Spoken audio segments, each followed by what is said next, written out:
ಅದೆಷ್ಟೋ ವಿಜೃಂಭಿಸಿ ಮರೆಯಾಗಿದ್ದ ಕೋಟೆಗಳ ಕಥೆಗಳನ್ನ ನಿಮಗೆ ಹೇಳಿದ್ದೀನಿ.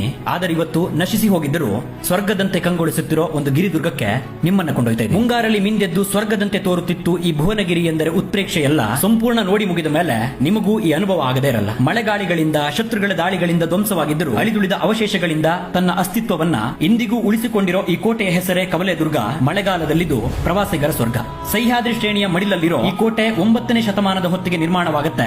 1582ರಿಂದ 1629ರ ಆಸುಪಾಸಿಗೆ ಕೆಳದಿಯ ಅರಸ ವೆಂಕಟಪ್ಪ ನಾಯಕರಿಂದ ನವೀಕರಿಸಲ್ಪಟ್ಟು ಕೆಳದಿಯ ವೀರಮ್ಮಾಜಿ, ಚೆನ್ನಮ್ಮಾಜಿ, ಶಿವಪ್ಪ ನಾಯಕರಿಂದಲೂ ಆಳಲ್ಪಡುತ್ತೆ. ಸದೃಢವಾದ ಈ ಕೋಟೆಯೊಳಗೆ ಅಂದಿಗೆ ಅರಮನೆ, ದೇವಾಲಯಗಳು, ಮಹತ್ತಿನ ಮಠ, ಟಂಕಶಾಲೆ, ಆನೆ ಮತ್ತು ಕುದುರೆ ಲಾಯಗಳಿದ್ದವು. 1763ರ ಹೊತ್ತಿಗೆ ಈ ದುರ್ಗದ ಮೇಲೆ ಹೈದರಾಳಿಯ ದಾಳಿಯಾಗತ್ತೆ. ದಾಳಿಯಿಂದ ಒಂದಷ್ಟು ಕೋಟೆಯ ಭಾಗಗಳು ಧ್ವಂಸವಾದರೆ ಶತಮಾನಗಳು ಉರುಳಿದಂತೆ ವಾತಾವರಣದಿಂದಲೂ ಅಳಿದುಳಿದ ಕೋಟೆಯ ಕಲ್ಲಿನ ಗೋಡೆಗಳು, ಅದರೊಳಗಿದ್ದ ಕಟ್ಟಡಗಳು ನಾಶವಾಗಿ ಹೋದವು. ಗದ್ದೆ ಬಯಲನ್ನ ದಾಟಿ ಈ ಕೋಟೆಯೆಡೆಗೆ ಪ್ರಯಾಣವನ್ನ ಬೆಳೆಸಿದರೆ ಆನೆಗಳು, ಕುದುರೆ